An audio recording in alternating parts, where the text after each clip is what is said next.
بسم اللہ الرحمن الرحیم۔ محترم ناظرین السلام علیکم۔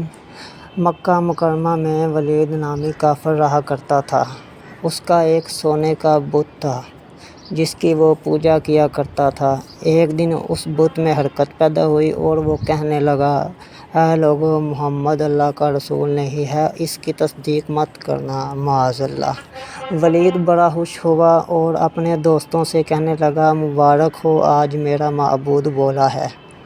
اور صاف صاف اس نے کہا کہ محمد اللہ کا رسول نہیں ہے، معاذ اللہ۔ یہ سن کر لوگ اس کے گھر آئے اور دیکھا کہ اس کا بت یہ جملے دہرا رہا ہے۔ وہ لوگ بہت خوش ہوئے اور دوسرے دن ایک عام اعلان کے ذریعے ولید کے گھر میں ایک بہت بڑا اجتماع ہو گیا تاکہ اس دن لوگ بت کے منہ سے وہی بات سنیں۔ اس بڑے اجتماع میں ان لوگوں نے حضور اکرم صلی اللہ علیہ وآلہ وسلم کو بھی دعوت دی تاکہ حضور اکرم خود تشریف لا کر بت کے منہ سے وہی جملے سنیں۔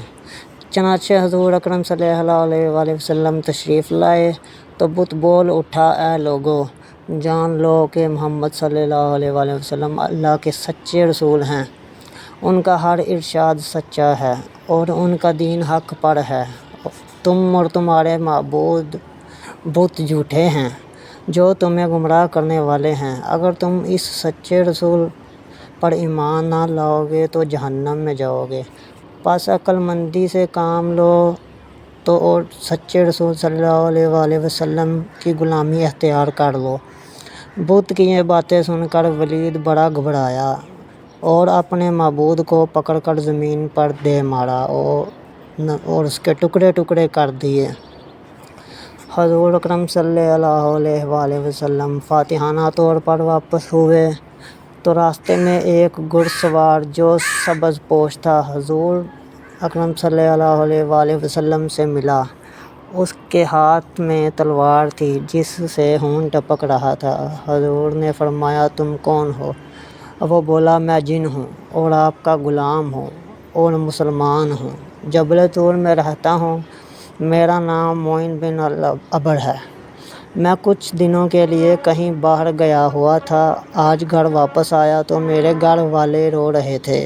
میں نے وجہ پوچھی تو معلوم ہوا کہ کافر جن جس کا نام مصفر تھا وہ مکہ میں آ کر ولید کے بت میں گھس گیا اور حضور اکرم صلی اللہ علیہ وآلہ وسلم کے خلاف فضول گوئی کر گیا ہے، اور آج پھر وہ وہی بکواس دوبارہ بت میں گھس کر کرنے والا تھا۔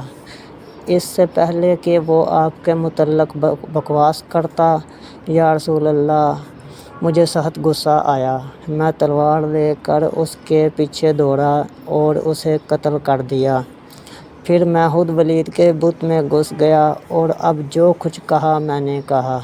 حضور اکرم صلی اللہ علیہ وآلہ وسلم نے یہ قصہ سنا تو بڑی خوشی کا اظہار کیا اور اپنے اس جن غلام کے لیے دعا فرمائی۔